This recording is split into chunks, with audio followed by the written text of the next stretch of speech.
Muy buenos días, hermanos. Quiero saludar a la iglesia con la gracia y la paz que procede de Dios nuestro Padre y de Jesucristo nuestro Señor. Hoy es el día que hizo el Señor. Alegrémonos y gocémonos en Él, aunque el viento sopla. Porque la vida del creyente es así también. Hay días de tormentas, hay días de vientos fuertes, pero el gozo y la alegría deben estar presentes en todos los tiempos. Damos gracias, Señor, porque podemos estar en su casa. Y quisiera felicitar a aquellos que vinieron temprano a la clase de nuevos miembros. También aquellos que están viniendo para la escuela dominical. Quiero invitarlos a que abran sus Biblias en la epístola de Santiago. Hoy empezamos una nueva serie en esa epístola y con la ayuda de Dios vamos a usar algunos domingos para cubrir los 108 versículos que tenemos en los 5 capítulos de esta epístola. Quisiera animar a los hermanos que puedan tomar el tiempo para leer esa epístola. No toma mucho tiempo. Yo esta semana he leído 2 veces, he escuchado el audio de toda la epístola 5 veces. Así que no toma mucho tiempo y quisiera animarlos a que tomen y aparten un tiempo para leer esta epístola, para que podamos tener mejor provecho de lo que vamos a estar estudiando la palabra de Dios. Vamos a leer solamente el versículo 1, porque en esta mañana queremos hacer una introducción a la epístola, así que el versículo 1 ya tiene mucho para enseñarnos a modo de introducción de la epístola. Dice, versículo 1, Santiago, siervo de Dios y del Señor Jesucristo, a las 12 tribus que están en la dispersión, saludos. Dice, Santiago, siervo de Dios y del Señor Jesucristo, a las 12 tribus que están en la dispersión, saludos. Vamos a orar. Señor, gracias te damos, oh Dios, por el privilegio y la oportunidad que tenemos de estar en tu casa. Qué bendición para nosotros, oh Dios, de poder hacer aquello, Dios, a lo cual hemos sido llamados para hacer, que es exaltar y glorificar a nuestro Redentor. Gracias te damos, oh Dios, por traernos, por despertarnos, oh Dios, para venir y estar en tu casa. Y oramos, oh Dios, de que este tiempo sea un tiempo de aprender más de ti, Señor. Hemos cantado tantas verdades preciosas esta mañana, Dios. Hemos expresado nuestra fe por medio de los cánticos. Y oramos, oh Dios, que tu palabra de igual manera pueda en esta mañana fortalecer nuestra fe, ampliar nuestra visión de lo que es creer en Dios y andar en conformidad con su palabra. Por eso te pedimos, oh Dios, que en este tiempo nos asista con gracia, Dios, y abra nuestro entendimiento para que tu palabra, Dios, pueda cobrar vida en nosotros, que pueda purificarnos de nuestros pecados, que pueda limpiarnos, oh Dios, de todo aquello que no te agrada, y que nos conforme, Dios, más y más a la imagen de nuestro Redentor. Haznos, Señor, más parecido contigo. Pues te pedimos, Señor, que nos bendiga con tu palabra en esta mañana, y que tu nombre sea exaltado sobre todas las cosas. Bendice a aquellos que están enfermos y que no pudieron venir, o aquellos que están enfermos que también vinieron. Que tú estés fortaleciendo, Dios, el físico de cada uno de ellos, Señor, y guardándonos, oh Dios, en este tiempo para que podamos tener, oh Dios, la fuerza física para poder seguir avanzando, Dios, congregando y sirviéndote, Dios, y cumpliendo con nuestras responsabilidades. Bendícenos, Señor, es lo que te pedimos en el nombre de Jesús. Amén. El título de nuestra serie es La fe que no es muerta. Y el título de la serie, La fe que no es muerta, lo escogí el título pensando en el contenido de la epístola. La idea de una fe viva, de una fe operante, de una fe que obra, es muy presente en la epístola de Santiago. Está impresa por todos los capítulos, los 5 capítulos de la epístola. En esos capítulos el autor exhorta a los creyentes a mostrar su fe. El versículo 18 del capítulo 2, muéstrame tu fe. Y la palabra fe es encontrada 16 veces en esta epístola. O sea, Santiago, al hablar de la fe, que es una fe que obra, que no es una fe muerta, que no es una fe estéril, Santiago está diciendo que si nosotros somos creyentes, entonces debemos vivir como tal. Y en el desarrollo de la epístola, el autor nos deja claro que la fe es una virtud que está presente en la vida de los que son creyentes. Y que no es creyente no tiene la fe que procede de Dios.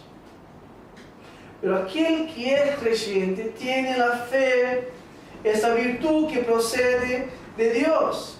Y por eso él va a decir en su epístola que la fe es algo que es parte de la vida del creyente. Expresión como esta, vuestra fe, tú tienes fe, mostraré mi fe, son expresiones que identifican que la fe es una virtud que está presente en la vida del creyente. Esto lo demuestra con clareza en toda la epístola. Pero al tratar de esa epístola, el autor busca mostrarnos que la fe es algo práctico. Santiago pone énfasis en la vida práctica de la fe. La fe para Santiago es una fe operante. O sea, la fe que proviene de Dios se hace evidente en la vida de aquel que la profesa. No solamente por los labios, sino por su manera de proceder día a día. El creyente no solo dice que cree, sino que esta fe es manifestada en su vida diaria. Para Santiago no basta decir que uno cree en Dios. Y lo dice acá, hasta los demonios creen. Hay muchas personas que dicen, yo creo en Dios. Me he encontrado con muchas personas que dicen creer en Dios adentro de la iglesia y afuera de la iglesia. Pero esta fe que ellos dicen tener no es una fe viva, porque no se manifiesta en las circunstancias prácticas de la vida. Y alguno puede decir, bueno, yo creo a mi manera, por mi fe para mí, pero la palabra de Dios nos va a enseñar de manera bien clara que la fe que procede de Dios no es una fe muerta, no es una fe estéril, sino que es una fe que obra, que es una fe operante. La fe procede de Dios y es la fe que nos lleva a apropiarnos de la verdad que Dios nos hace nacer por la palabra. Versículo 18, capítulo 1, Es lo que dice Santiago, dice, en el ejercicio de su voluntad, Él nos hizo nacer por la palabra de verdad para que fuéramos las primicias de sus criaturas. Es decir, la fe no es la causa del nuevo nacimiento, sino que la fe es medio por el cual nosotros nos apropiamos de las verdades relacionadas a nuestro nuevo nacimiento. El nuevo nacimiento precede la fe. Antes que nosotros podamos creer en Dios, Dios nos da vida porque estamos muertos en nuestros delitos y pecados. Y sin que Dios no nos revive, nos levante de la muerte, sin que Dios no nos dé la vida nueva, no podemos creer. Y por eso no va a haber ninguna incoherencia, ninguna contradicción entre lo que dice Pablo y lo que dice Santiago.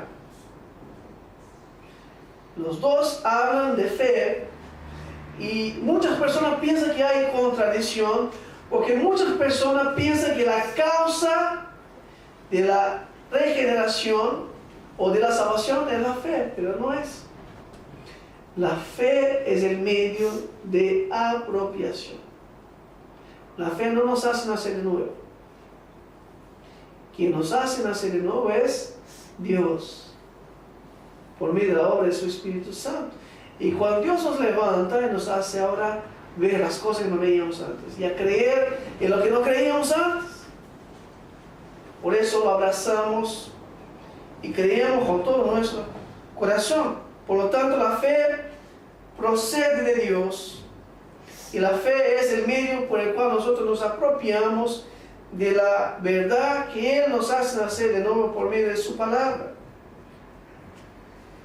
Por eso Pablo dice, la fe viene por oír y oír de la palabra de Dios, porque es el medio por el cual Dios nos llama a Él. Y hay varios versículos que nos ayudan a entender esta verdad.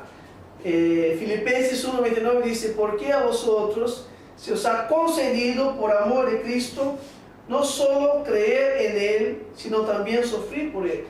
Dice la palabra de Dios que se nos ha concedido el creer en Cristo.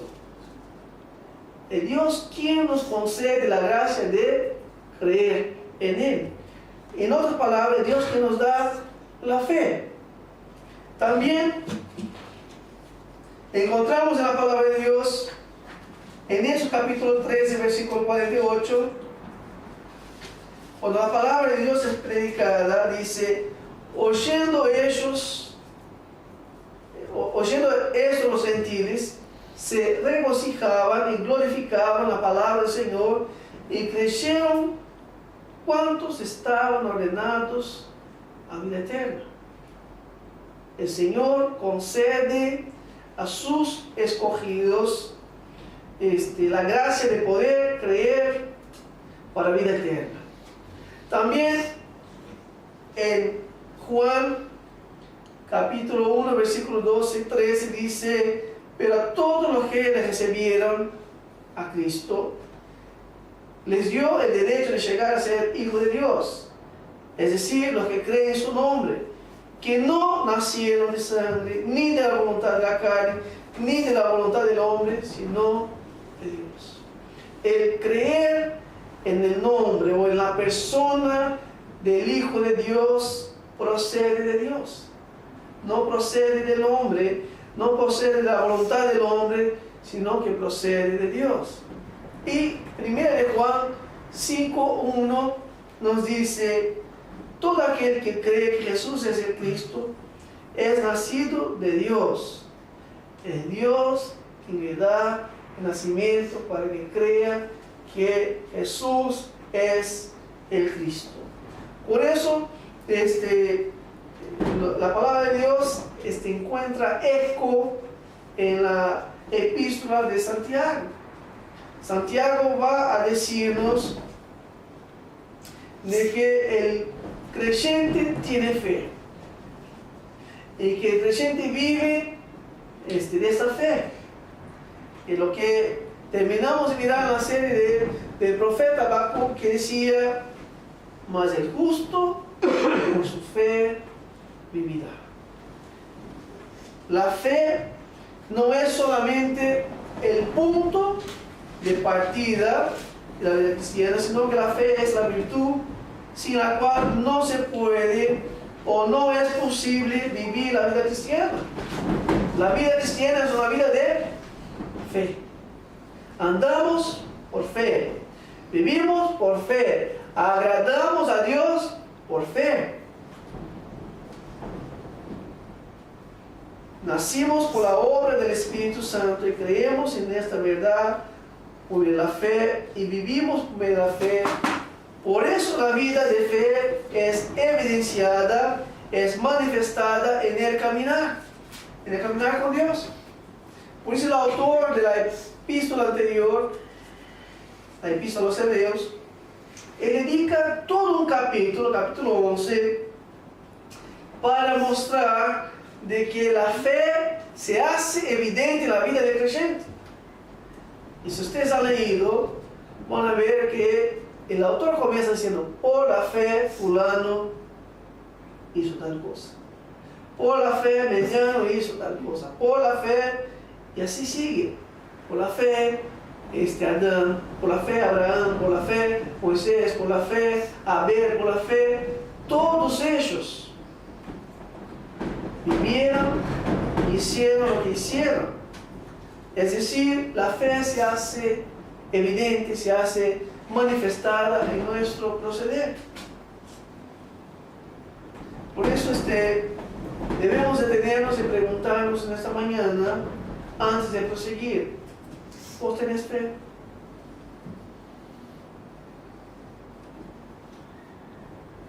¿Es esta fe la que procede de Dios?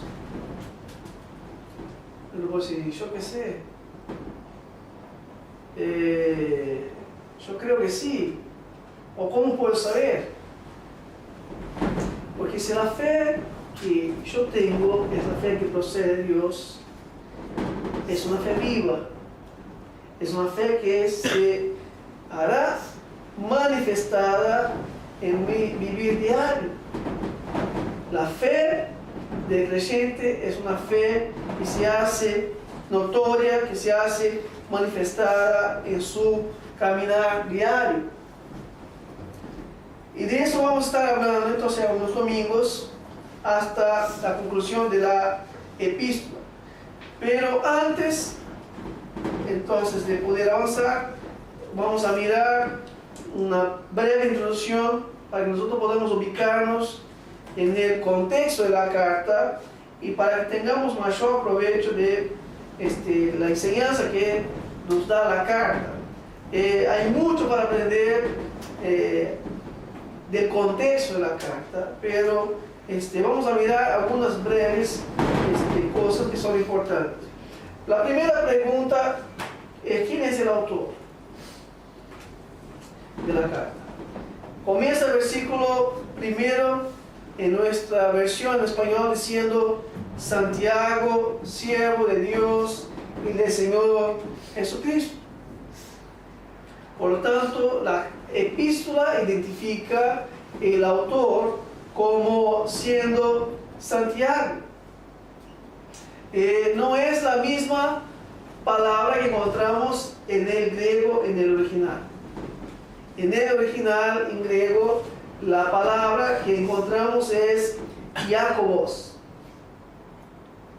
que es la palabra para el nombre Jacob. ¿Y por qué se traduce como Santiago? No se traduce como Jacobo, porque la palabra Santiago es el equivalente en el idioma latino Santos Jacobos. Por eso lo tradujeron directamente del latín Santiago, que es una derivación del nombre Jacobos, que sale Iago, Tiago y Santiago. Y por eso encontramos entonces ahí traducido en español Santiago. Ahora, ¿quién es este Jacobo que escribe esta carta? Encontramos en el Nuevo Testamento a 4 hombres con el nombre de Jacob. Uno de ellos es el padre del apóstol Judas, no el Iscariote. Eso está en Lucas 6:16. Otro es Jacobo, hijo de Zebedeo, hermano de Juan. Hermano de Juan. Los hijos de trueno. Un tercer es Jacobo el menor, que es hijo de Alfeo. Ahí está Marcos 3:18.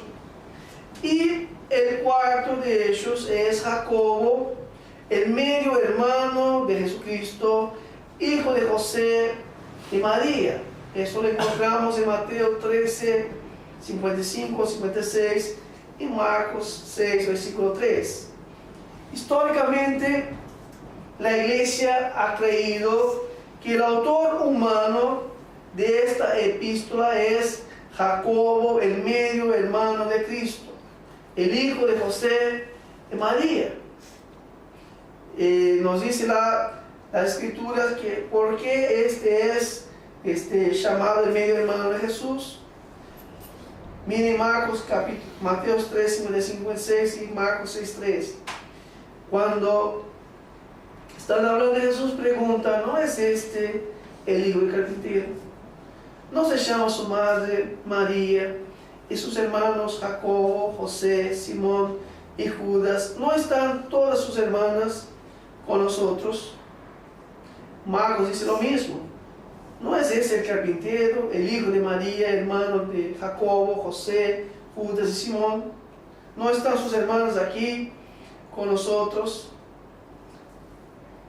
La Biblia nos dice que Jacobo era uno de los medio hermano de Jesús. Los católicos romanos no están de acuerdo con esta afirmación. ¿Por qué?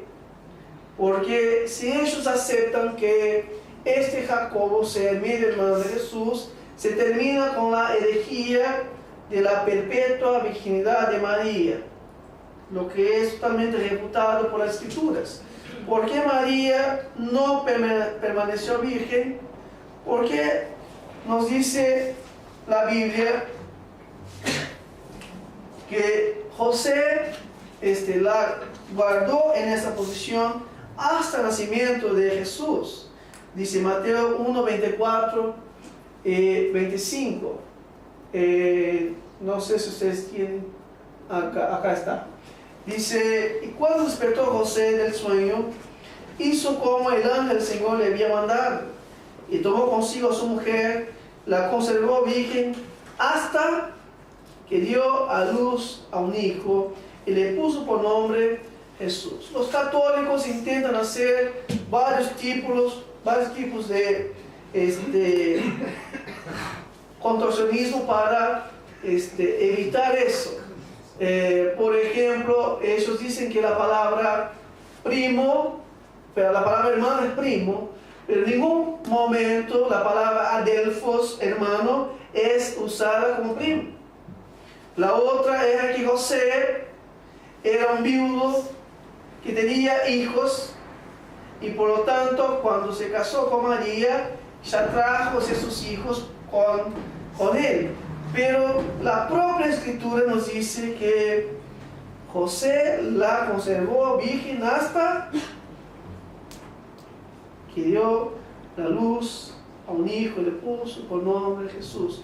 Y más adelante, entonces, la palabra de Dios va a mostrarnos que ellos tuvieron otros hijos. Jesús creció en un hogar con por lo menos 9 personas. Una familia grande, como lo vemos acá, pero volviendo acá.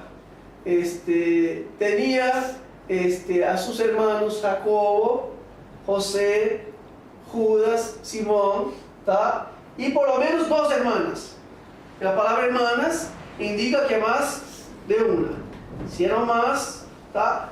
Y los padres, por lo menos un hogar con 9 personas, un hogar bastante movido, una familia bastante grande, lo que era común en aquellos días. Pero el hecho de que María haya tenido otros hijos no es un problema, porque tener hijos no es pecado. Es una bendición de Dios. El hecho de que María haya tenido otros hijos no hace con que ella no sea una mujer de Dios. Ella sigue siendo una sierva de Dios, como lo mencionan las Escrituras. Pero la palabra de Dios nos dice que tuvo otros hijos. Algunos pensaban que pudiera haber sido Jacobo el hijo de Zebedeo, el autor de esta epístola. Pero ¿por qué no pudo haber sido Jacobo? Porque Jacobo es el primer de los apóstoles a ser martirizado por Herodes. Cuando se comienza la persecución, es el primer a ser decapitado, más o menos alrededor del año 42 después de Cristo. Y la epístola ha sido escrita entre 45 a 50. Por lo tanto, Jacobo viene a morir bien antes de que la epístola hubiera sido escrita. Y pensando, por lo tanto, en esa circunstancia, él es considerado el autor, el medio hermano de Jesús. La fecha entonces es entre 45 a 50 después de Cristo. Santiago es una carta que causó mucha controversia en cuanto a su aceptación del canon, así como segunda de Pedro, segunda y tercera de Juan, Judas y Apocalipsis. Lo mencionamos en las clases de bibliología en la escuela dominical, que algunos de los libros llevan más tiempo para ser aceptados porque tenían que pasar por aquellas pruebas de canonicidad para ser aceptado como un libro que sería parte del canon de Dios inspirado por Dios. Pero ¿por qué llevó tiempo la aceptación de Santiago? Porque primero Santiago no era uno de los apóstoles. ¿Se acuerdan que una de las exigencias era que fuera escrita por un apóstol o por una persona que estuviera relacionado a ellos? Por lo tanto, Jacobo no era un apóstol, pero estaba relacionado a ellos. Lo vemos en Hechos capítulo 15 y lo vemos en Gálatas capítulo 1. Por lo tanto, al principio, al no ser escrito por un apóstol, era una resistencia. Un segundo problema con la epístola era en cuanto a la enseñanza de la justificación por la fe. Para muchos había una contradicción entre lo que decía Pablo en Romanos o Gálatas y lo que decía Santiago en su epístola. Lo que no es verdadero, lo que no procede. Eso ha sido un error que ha sido corregido y la carta fue ampliamente, de manera universal, aceptado por la iglesia como parte del canon del Nuevo Testamento. Entre los que tuvieron dificultad para aceptar esta epístola como inspirada por Dios está el reformador Martín Lutero. Lutero tuvo tremenda dificultad con la epístola de Santiago y la llamó de epístola de paja, o no está de acuerdo con las enseñanzas que contiene esta epístola. Y más tarde él reconsidera y dice: yo no puedo excluirla del canon, pero no es una de mis preferidas. Es más o menos eso lo que dice Lutero en sus escritos, pero él reconoce que era un libro inspirado por Dios y que era parte también del canon del Nuevo Testamento. Y tenemos que entender el por qué él tenía resistencia con la aceptación de la carta, porque él venía de un contexto donde la persona se salvaba por medio del obras. Y para él, toda enseñanza que de una manera u otra pudiera dejar transparecer obras, era algo difícil de aceptar.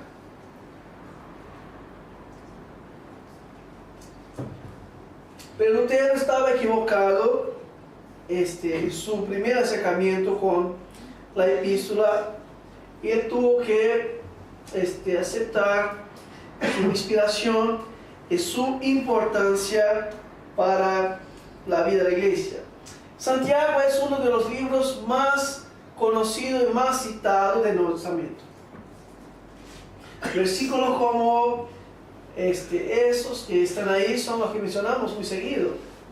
No sea solamente oidor, sino que sea también hacedor de la palabra. ¿Dónde lo encontramos? Santiago. La fe sin obras es estéril, es muerta. ¿Dónde encontramos? En Santiago. El que quiere ser amigo del mundo se hace enemigo de Dios. Encontramos en Santiago. Y hay muchos más versículos que vamos a estar mirando a la medida que estudiemos cada capítulo. Es una carta que está llena de enseñanzas preciosas, rica, llena de enseñanzas prácticas. Es considerado el libro de Proverbios del Nuevo Testamento, porque él trata de traernos enseñanzas prácticas y de manera bien resumidas para que nosotros podamos ver y probarnos si nuestra fe es una fe que procede de Dios, si es una fe verdadera. Y los 108 versículos, por lo menos 60 son imperativos, o sea, son mandatos de Dios para sus hijos. Y ya el versículo 2 comienza con uno: tened por sumo gozo, hermanos míos, el que os halléis en diversas pruebas. Arranca por ahí y sigue por toda la epístola dando varios imperativos de cómo debe ser el proceder de fe de los hijos de Dios. Santiago quiere enseñar a sus oyentes la importancia de la vida de fe, que no basta con decir que yo creo, sino que es imperativo vivir lo que yo creo. Decir que yo creo es fácil, y muchos lo pueden hacer, pero vivir lo que yo digo solo pueden hacer aquellos que han nacido de Dios. Aquellos que no han nacido de Dios no lo van a hacer. La epístola nos hace pensar, o mejor pesar, nuestras vidas en una balanza y ver cómo estamos viviendo. O usando la figura de la propia epístola, Santiago nos llama a examinarnos delante de un espejo y ver si somos solo oidores o hacedores de la palabra. Si queremos vivir por fe, andar por fe de manera coherente con lo que nosotros profesamos creer, entonces es de suma importancia que estudiemos esta epístola. Ciertamente esa era una necesidad de la iglesia de aquellos días, de sus oyentes. Él escribe a creyentes que estaban esparcidos o dispersos y que estaban pasando por circunstancias donde ellos necesitaban recibir una dirección, una corrección, una exhortación de la palabra de Dios, para que ellos entonces pudieran conciliar la fe con su proceder, con su caminar. Podemos decir que eso sigue siendo un problema, un desafío para la iglesia en los días de hoy. Hay muchas iglesias, hay muchas personas adentro de las iglesias que dicen creer, pero el escándalo, el nombre de Dios es avergonzado por causa de los que están en la iglesia. Porque dicen creer, pero no viven lo que dicen creer. Algunos de los problemas que estaban presentes entre los creyentes de aquellos días, a quien Santiago escribe esta epístola, ellos estaban pasando por pruebas. Por lo tanto, él escribe para decirles que deberían perseverar frente a las pruebas. No se tira la toalla. Frente a las pruebas uno tiene que perseverar y avanzar en fe. Ellos deberían permanecer firmes frente a las tentaciones. Por eso te hago decir, cuando uno es tentado, no diga que es tentado por Dios. Hay tentación, el creyente pasa por tentación, pero la tentación no viene de Dios. Pero ellos deberían vencer la tentación por la fe. La fe nos fortalece a vencer a las tentaciones. Ellos deberían ser humildes, que no deberían buscar los mejores lugares, que no deberían buscar posición de maestros solamente para tener evidencia de la iglesia. La verdadera fe es que nos hace reconocer nuestro lugar delante de Dios. Que nadie piense más allá de sí mismo. Que cada uno considere al otro como superior a sí mismo. Ellos deberían vivir lo que predicaban. Ustedes dicen que tienen fe, pero muéstrame tu fe por medio de las obras. Ellos deberían cuidar con lo que decían. Habría un problema tremendo con la lengua. No tenían freno en su manera de hablar. Ellos tenían una tendencia a alejarse de Dios por enamorarse del mundo o del mundo. Y por eso Santiago dice que ellos deberían alejarse del mundo. Y que ellos, cuando hicieran sus planes, deberían considerar a Dios en sus planes. Si Dios quiere, haremos. Y hay otras cosas más en la carta, pero todo eso mostrando problemas que ellos estaban pasando en aquellos días. Y si nosotros miramos a esta lista, vamos a ver que los mismos problemas están presentes en el día de hoy. Y que nosotros luchamos con ellos a diario. ¿Quién no pasa por prueba acá? ¿Quién no pasa o no sufre con tentaciones? ¿Quién no necesita ser más humilde? ¿Quién no tiene dificultad en trabajar lo que dice creer y con lo que hace su día a día? ¿Quién no tiene problemas con la lengua? ¿Quién no tiene problemas con la seducción del mundo? ¿Y quién no hace planes muchas veces sin consultarse? Pasamos por las mismas luchas, por los mismos problemas. Y hay muchas cosas más que pudiéramos decir sobre esta epístola a modo de introducción, pero con eso nos basta de ver que esta epístola es una epístola importantísima para nosotros y para nuestro caminar de fe, para ver realmente si somos aquellos que tienen la fe que procede de Dios o no. Y yo quisiera en el versículo 1 en esta mañana sacar algunas lecciones breves para nuestras vidas. Primera lección que yo quisiera mirar con los hermanos es que la fe que es viva nos hace consciente de que somos siervos. El versículo 1 dice: Santiago, siervo de Dios y del Señor Jesucristo. El autor el medio hermano de Jesús, él introduce la carta solamente diciendo su nombre y diciendo que es un siervo del Señor Jesús. Pero no siempre él ha sido un siervo del Señor Jesús.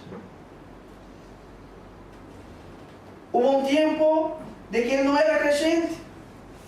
Santiago, aunque haya compartido el mismo hogar con Jesús, que haya vivido en la misma casa, que haya escuchado las enseñanzas de Jesús, que haya visto los milagros de Jesús, él, como sus demás hermanos, no habían creído en Jesús.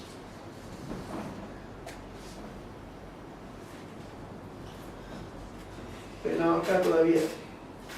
Juan 7, 3 a 5. Por eso sus hermanos le dijeron, todavía cuando estaba en Galilea, para que subiera a Jerusalén, diciéndole a Jesús: sal de aquí y vete a Judea, para que también tus discípulos vean las obras que tú haces.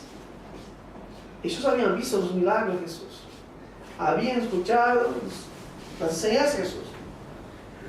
Porque nadie hace nada en secreto cuando procura ser conocido en público. Si haces esas cosas, muéstrate al mundo.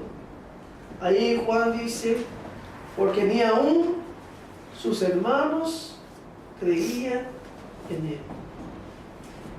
Y cuando miraba a Santiago, yo pensaba que es posible estar en la casa de Jesús y no creer en Jesús. Hay muchas personas que vienen a la iglesia o que van a otras iglesias. Hay muchas personas que crecen en la iglesia, pero todavía no han creído en Jesús. Esa era la historia de Santiago. Santiago había compartido en la casa con Jesús. No había creído. Su vida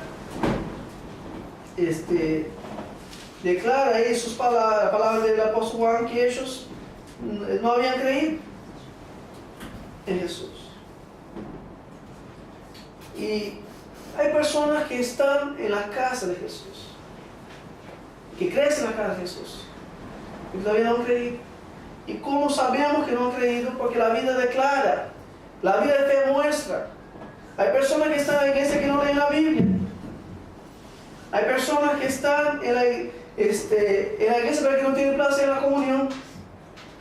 Hay personas que están en la iglesia que no se involucran a servir al Señor. Hay personas que están en la iglesia pero que a la vez se enamoran del mundo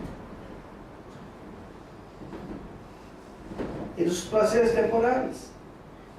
Santiago era uno de esos que vivió con Jesús por tiempo, pero que era incrédulo. Porque venir a la iglesia, venir a la casa de Jesús, pasar tiempo en la casa de Jesús, no hace de una persona creyente. Puede ayudar a la persona a llegar al conocimiento de Cristo. Para eso tiene que servir la iglesia. Ese es el mensaje que proclama la iglesia, pero no es la iglesia, no es la casa que hace el creyente. Lo que nos hace creyentes e hijos de Dios es reconocer nuestros pecados, es confesarlos delante de Dios, es abandonar la vida de pecado y vivir una vida de fe confiada en el sacrificio y en la muerte de Jesús, nuestro Señor.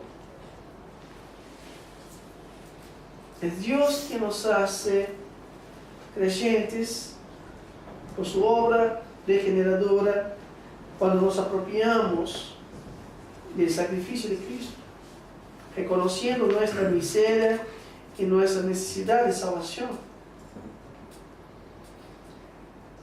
Las Escrituras apuntan que Santiago creyó en Jesús.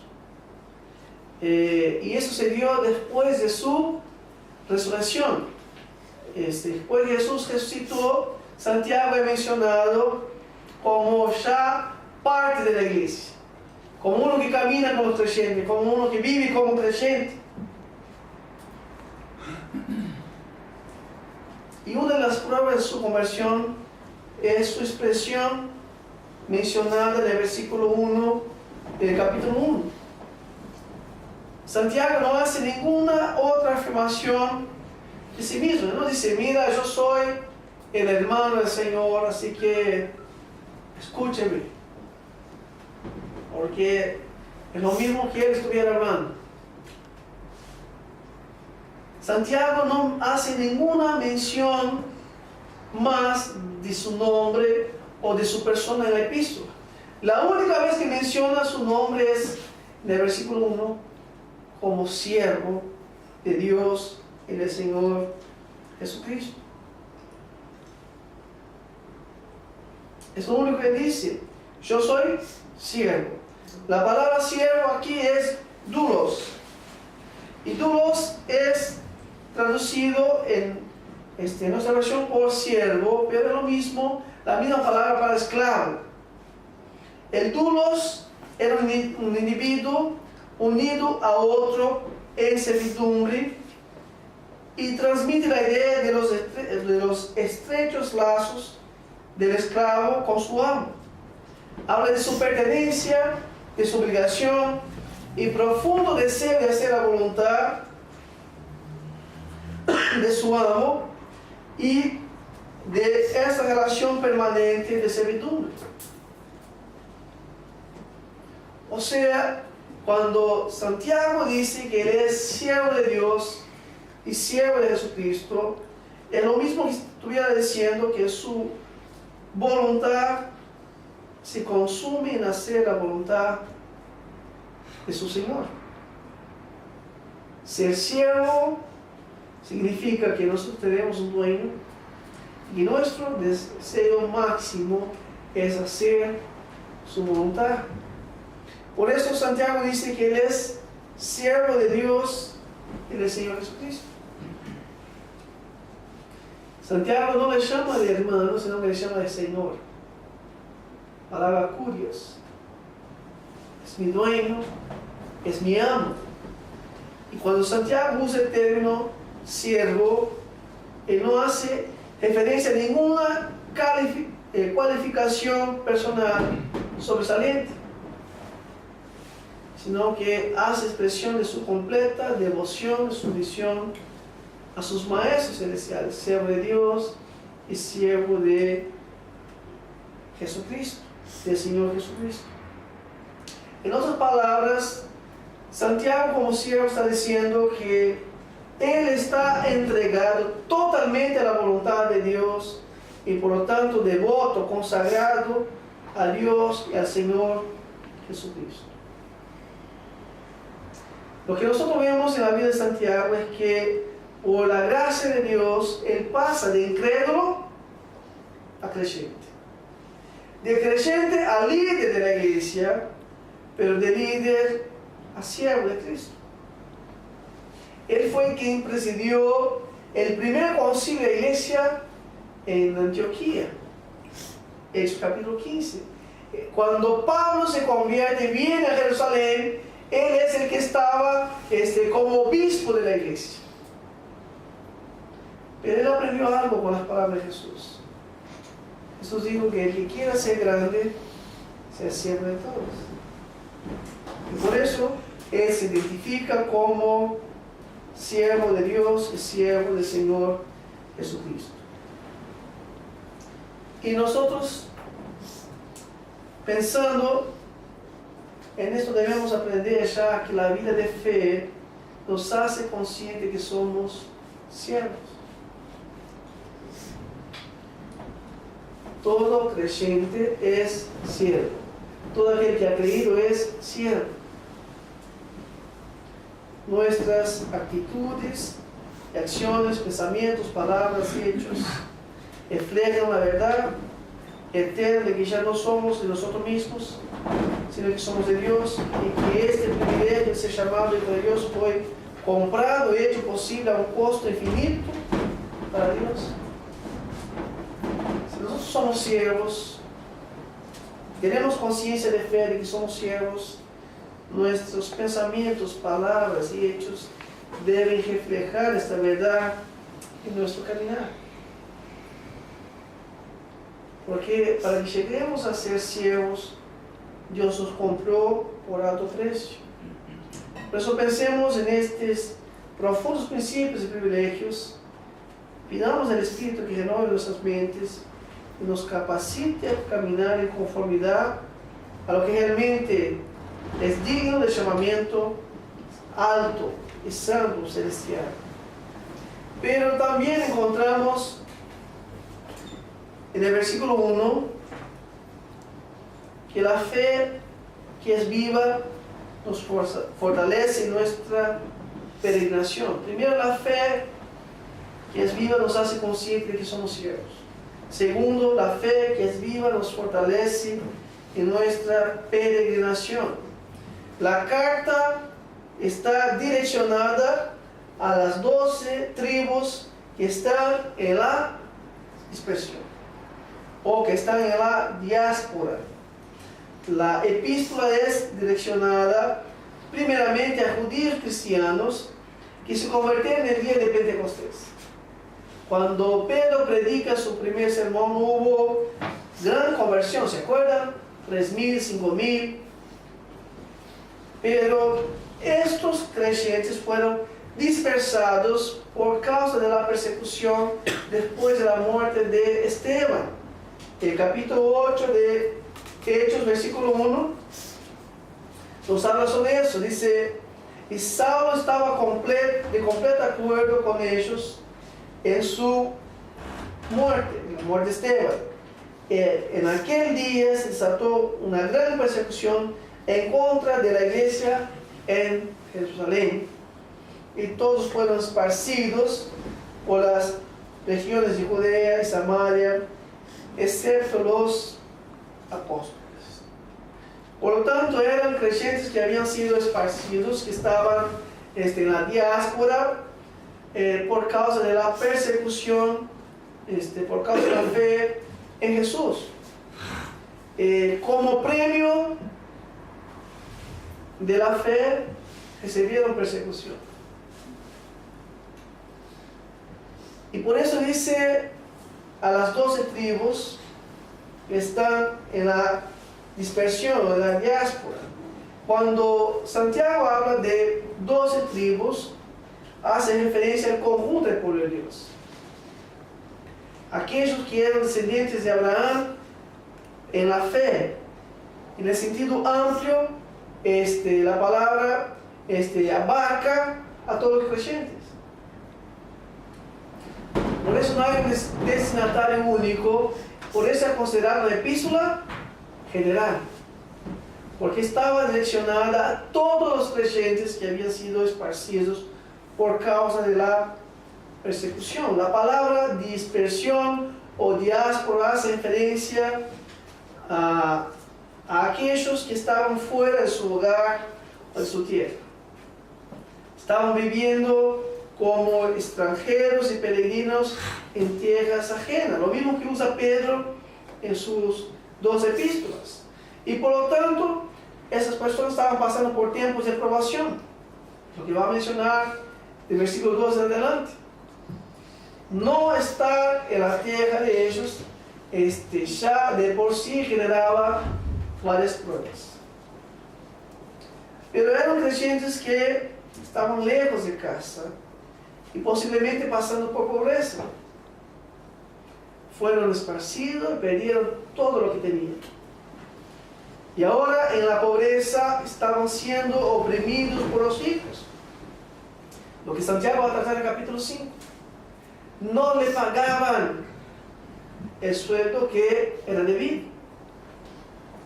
Le daban mucho menos. Oprimían a los trabajadores. Y posiblemente por causa de la pobreza y el sufrimiento, muchos estaban enfermos. Nos va a decir el capítulo 5, si alguno de ustedes está enfermo, llame a los presbíteros para que oren. Pero lo que aprendemos en el versículo 1 es que ser cristiano no es vivir en una burbuja. Las personas pueden entrar en la iglesia y pensar que todos vivimos bien. Cantamos, oramos, compartimos comida. Esta gente no tiene problema. Que se ríen, ¿no? Pero no es verdad.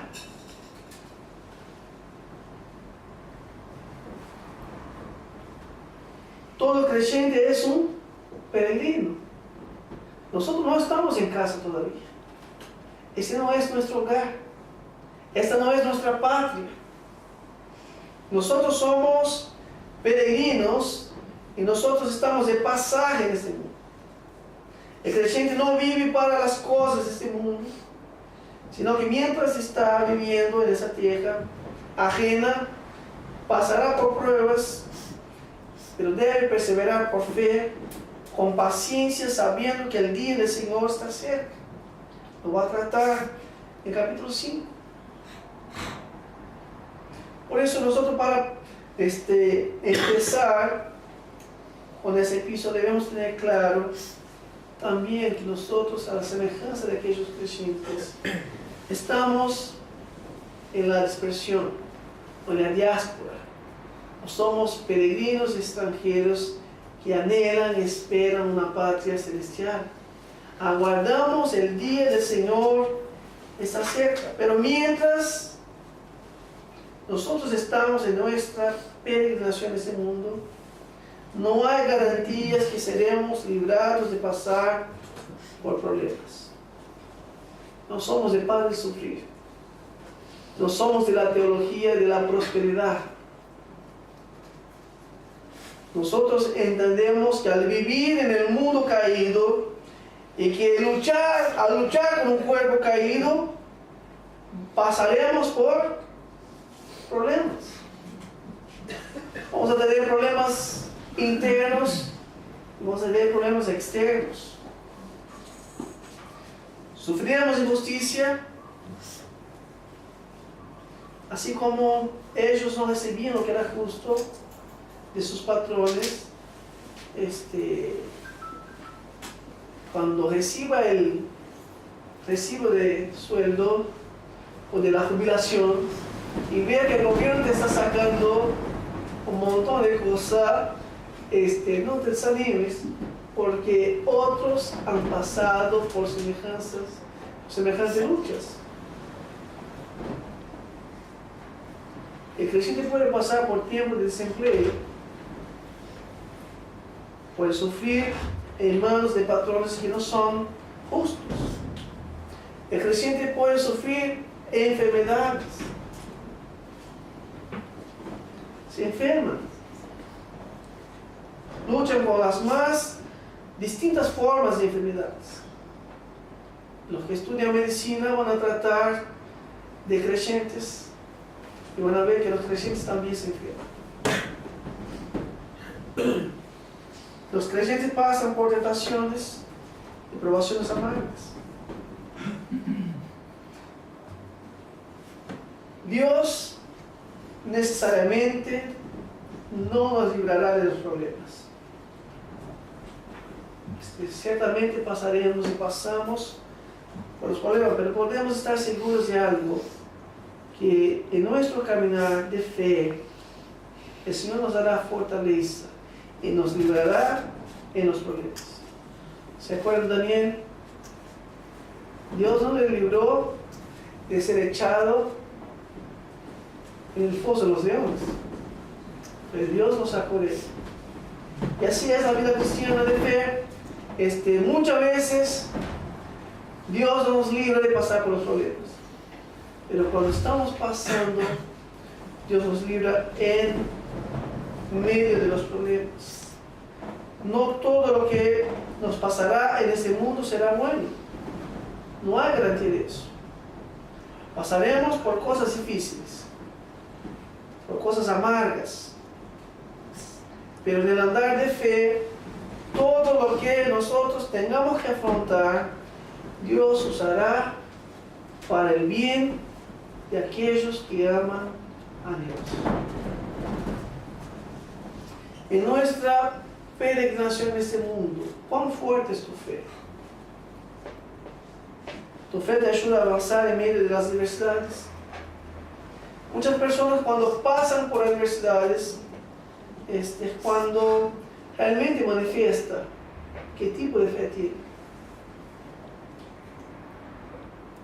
Tu fe te ayuda a alabar en tiempos de dolor. Tu fe te ayuda a no enamorarse de ese mundo.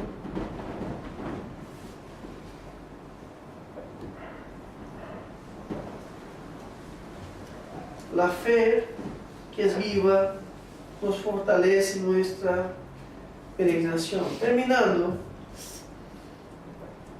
uno de los versículos más conocidos en esta epístola es la exhortación que hace Santiago de que no solo seamos oidores, sino hacedores de la palabra. ¿Cuántas veces después terminamos de escuchar la palabra de Dios, un sermón del Señor?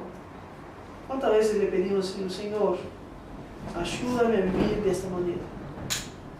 Señor, ayúdame a poner en práctica lo que he escuchado esta mañana. Nosotros no podemos levantarnos y salir sin antes pedir al Señor de que esta fe que hay en nosotros, que procede de Él, sea una fe que obre, que sea una fe operante, que sea una fe que revele como fe verdadera en nuestro proceder y caminar. En esta mañana aprendemos dos breves lecciones de que la fe nos hace conscientes de que somos ciegos. ¿Estás consciente que sos ciego? Si sos ciego, no buscas hacer tu propia voluntad, sino que buscar gastar o gastarse, consumirse en hacer la voluntad del Maestro. ¿Es eso regla en tu vida? Si no, dile al Señor, Señor, hazme consciente de que soy ciego. Ayúdame, Señor, a gastar mi vida en tu servicio. Y segundo, la fe nos fortalece en nuestra peregrinación. Ciertamente oramos, Señor, yo no quiero los problemas, pero ellos vendrán. Pero debemos pedir, Señor, ayúdame cuando esté pasando por problemas a perseverar y avanzar en plena confianza de que tú me librarás en los problemas y usarás los problemas para mi bien. Que eso sea nuestra oración, de que eso sea la verdad en nuestras vidas. Vamos a orar. Padre, gracias te damos, Señor, porque tu palabra de Dios es viva y eficaz. Tu palabra de Dios es sencilla y nos llama a responder con la fe que hemos recibido de ti.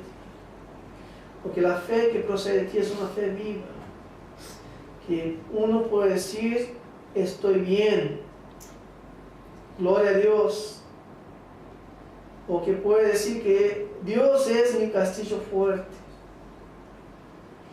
o que el amor de Cristo es lo que me sostiene en todas las circunstancias de mi vida. Te pedimos a Dios de que nos ayude a ser conscientes de que si somos creyentes, somos ciegos. Si somos ciegos, tenemos un amo, tenemos un Señor a quien debemos lealtad, consagración y total dedicación. Ayúdanos, Dios, a servirte, a Dios, no buscando reconocimiento. Santiago no hace más que mencionar su nombre. Así seamos nosotros también. En nuestro caminar contigo, Dios, que el gastarse, el consumirse en todo lo que somos, en todo lo que hacemos, con todo lo que tenemos, sea, Señor, la meta de nuestras vidas.